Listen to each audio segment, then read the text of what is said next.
I remember the first time I heard the term male loneliness epidemic was just a few years ago. Since then, I've heard a lot about it repeatedly on social media, podcasts, Instagram Reels, TikTok, that there is an increase in social isolation experienced by boys like me, that we struggle to date, to find friends, or feel heard. And honestly, that isn't surprising. Even in this tournament, many people are talking about global issues like social media or political conflict. But I want to ask a more specific question, one that I almost never hear discussed. Now, if you expected me to spend the next 8 minutes talking about male loneliness, you are actually wrong. My curiosity started from a different question. Why does nobody talk about female loneliness? You may assume that the answer is more men feel lonely, but that isn't true.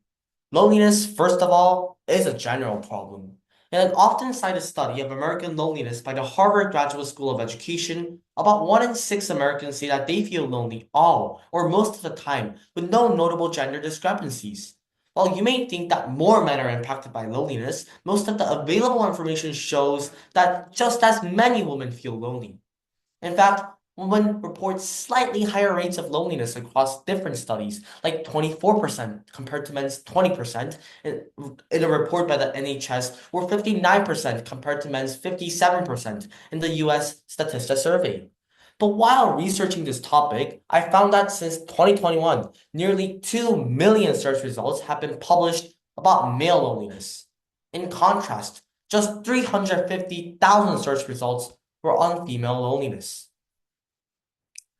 So why exactly is female loneliness not discussed? Let's first examine the nature and the definition of female loneliness.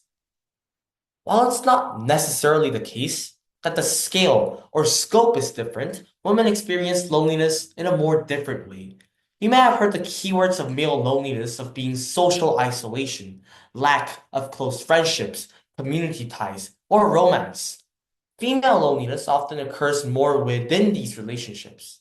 Psychologist Dr. Lauren Kerwin describes this as existential, knowing a lot of people but not feeling known. That same study by the Harvard Graduate School of Education shows that 51% of mothers with young children feel serious loneliness. And this seems to explain why female loneliness is silent. We need to check on two societal factors. Number one, we expect women to be social. A study by Eagley and Stegan of nearly 6,000 participants revealed people generally believe women to be more socially oriented. This is why we see lonely women as individual failures.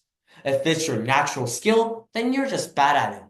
Male loneliness, on the other hand, is of course seen as a social or even an evolutionary issue.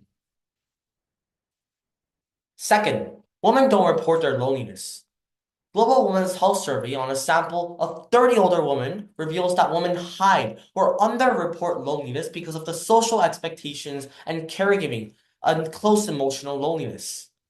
As coined by the sociologist Arlie Hochschild, this emotional labor comes from the expectation that they must feel a certain way, and that for women is that they should feel loved and seen and appreciated when they don't really feel that way. When the women aren't around us and isolated, we call them cat ladies. But when they are around us as mothers, sisters, lovers, and friends, we automatically assume that they should not feel lonely. This is the key problem. Their pain is invisible. We know the consequences of loneliness are far more serious than a feeling. It can affect your mental health and eventually your survival. And I seem to play a role in this. I assume that my female friends are fine because I see them on Instagram. I don't ask my mother whether she feels seen.